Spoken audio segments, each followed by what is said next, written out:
No processo que a gente conversa sempre aqui de aprendizado da linguagem musical, né, do vocabulário musical, a gente fala sempre da assimilação das ferramentas, né, os arpejos, as escalas, os acordes, como criar padrões melódicos em cima dessas ferramentas, né, se utilizando intervalos, tríades, tétrades e diversos outros padrões que se podem criar com essas ferramentas.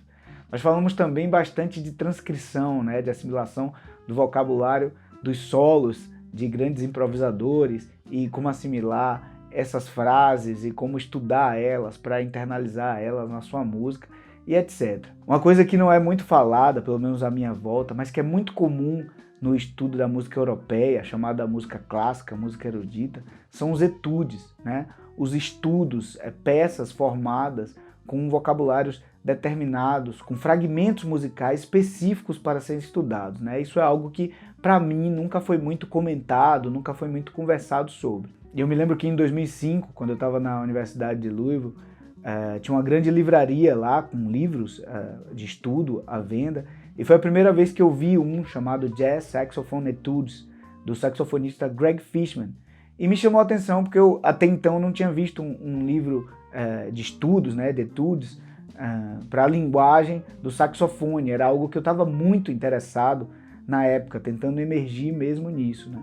E quando eu peguei o livro, a primeira coisa que me chamou a atenção foi que tinha uma frase imensa, o Michael Brecker fazendo vários elogios, né? O primeiro de todos, ele falava: esse é um livro importantíssimo. Ele falava na contracapa que gostaria muito de ter esse livro na infância dele, que a infância de Michael Brecker, para quem conhece, foi uma infância super musical, né? A família dele é super musical, ele tem um irmão, um trompetista, Randy Brecker, que fez toda uma carreira junto com ele, né? E o Brecker colocou essa frase, né, na contracapa do livro, super indicando o livro como uma ferramenta de assimilação de vocabulário, de entender do swing, entender das frases. Isso me chamou muita atenção, então continuei lendo ali a contracapa.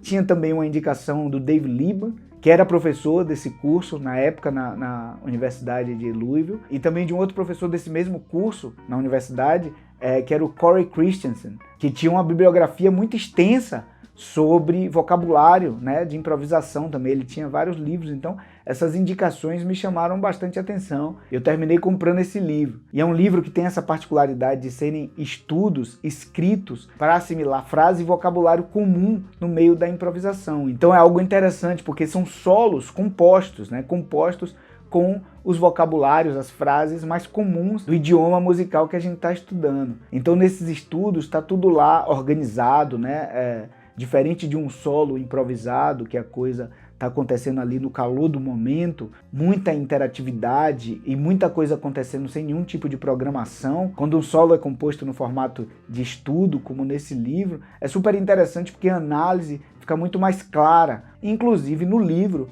na própria abertura do livro, o Greg descreve vários procedimentos comuns da linguagem da improvisação musical, como chord tones, aproximação cromática, enclosure. Ele fala sobre o uso de motivos, de sequências musicais, de ornamentação, tudo isso na introdução. E depois são 12 estudos, né, do idioma da improvisação voltado ao saxofone, que é o que eu estava muito interessado na época e o que eu acho que todo mundo deveria passar um tempo estudando, que é o vocabulário desenvolvido pelos saxofonistas na improvisação, na linguagem musical, né, de muitos e muitos anos até hoje. Então é isso aí, recomendo esse livro aí do Greg Fishman, Jazz Saxophone Etudes, volume 1, eu só conheço o volume 1, 2005, indicado por Michael Brecker, Dave Liman, Corey Christensen, e eu achei muito legal também ter estudado esse livro. Se ficou com alguma dúvida, tem alguma indicação de resenha para a gente fazer por aqui, só deixar aqui embaixo nos comentários. Até o próximo vídeo.